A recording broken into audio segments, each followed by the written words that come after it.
This happened shortly after I turned 15 years old. As a birthday gift, my parents had given me an Xbox. I was even given my own monitor, which allowed me to play it in my room. My room was upstairs, and in the weeks after my birthday, I of course spent a lot of time up there. It was a Saturday night. I was talking in an Xbox party chat with two of my school friends. Both of my parents were out of town at a work convention for the weekend, so I was home alone. I had my headphone volume pretty loud, but during a pause in our conversation, I heard a thumping sound come from downstairs. If you've ever been home alone as a kid, you'll know that any abnormal sound gets your mind imagining the worst.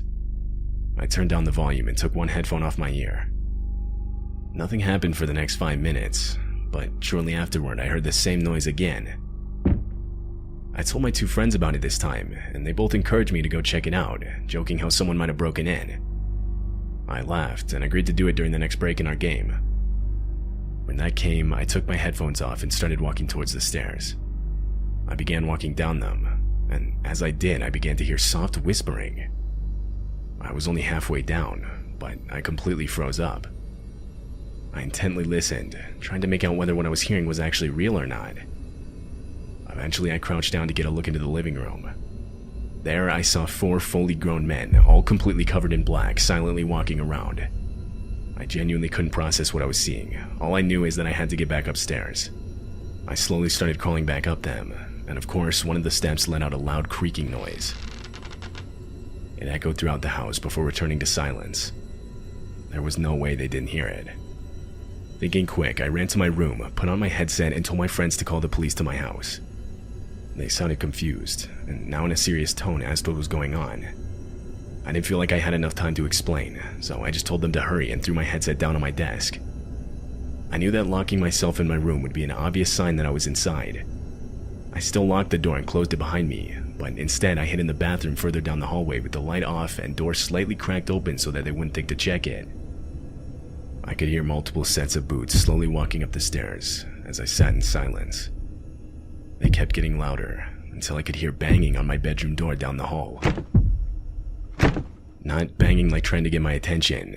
Whoever was doing it was clearly trying to break down the door. Voices started yelling out, saying things like how I needed to open the door if I didn't want anything bad to happen to me. I was absolutely horrified. I got up and started desperately opening the bathroom window. I guess I'd made too much noise, because a set of boots started heading down the hall. Just as the bathroom door fully opened, I managed to dive out of the window head first. I landed badly on my neck, but still managed to look back up at the bathroom window.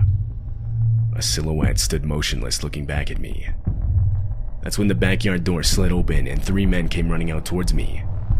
I tried getting up to run, but I couldn't in time. All 3 of them started grabbing me and pulling me back towards the house. But this would be interrupted by the distant sound of police sirens. The 3 of them stopped. They looked up at each other.